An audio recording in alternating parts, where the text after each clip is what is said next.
আলু আবাদ করে তারা কি মর্ম বুঝবে। আমরা যে শহরে থাকি আমরা আলু দেখতেও পাই না, যতক্ষণে ওঠে ততক্ষণে আমরা বুঝি সেই কষ্টটা। নতুন আলু আসলে খেতে অনেক মজা লাগে, কিন্তু বাজারে কিনতে গেলে হাত বেঁকা হয়ে যায়। তো সেই হয়েছে অবস্থা। নানি শাশুড়ি আলু পাড়ায় দিছিল, তো এই জন্য একেবারে ওই দিনই শুরু করে দিয়েছি রান্নাবাড়ি। কারণ আমার নতুন আলু খুবই পছন্দ, আমার শুধু না সবারই পছন্দ। নতুন আলু বা নতুন যে কোনো জিনিস উঠুক না কেন বাজারে, সেটাই কিন্তু খুবই ভালো লাগে খেতে।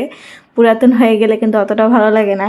আবার দাম বেশি থাকলে বেশি ভালো লাগে, দাম কমে গেলে আবার স্বাদ লাগে না। তো সেই হচ্ছে অবস্থা। এটা একদম মাঠ থেকে তুলে দিয়ে পাঠাই দিছে যে আমরা খাবো বলে। তো আমিও তাড়াতাড়ি করে রান্না করে দিয়েছি যে আমরা খাই, তাহলে তো সে খুশি হয়ে যাবে। সেই জন্য কুটতে শুরু করে দিয়েছি। নতুন আলু কুটতেও সত্যি অনেক ভালো লাগে, পুস করে কেটে যায়। তো সেই হয়েছে অবস্থা। আমি কাটতেছিলাম আর আপনাদের দেখাইতেছিলাম। তো কেমন হলো অবশ্যই কিন্তু জানাবেন।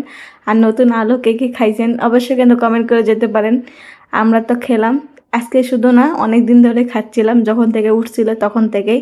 এটা কিন্তু নানি শাশুড়ির বাড়ির থেকে পাঠায় দিছে, ওনারা যেহেতু আলু আবাদ করে সেই জন্য।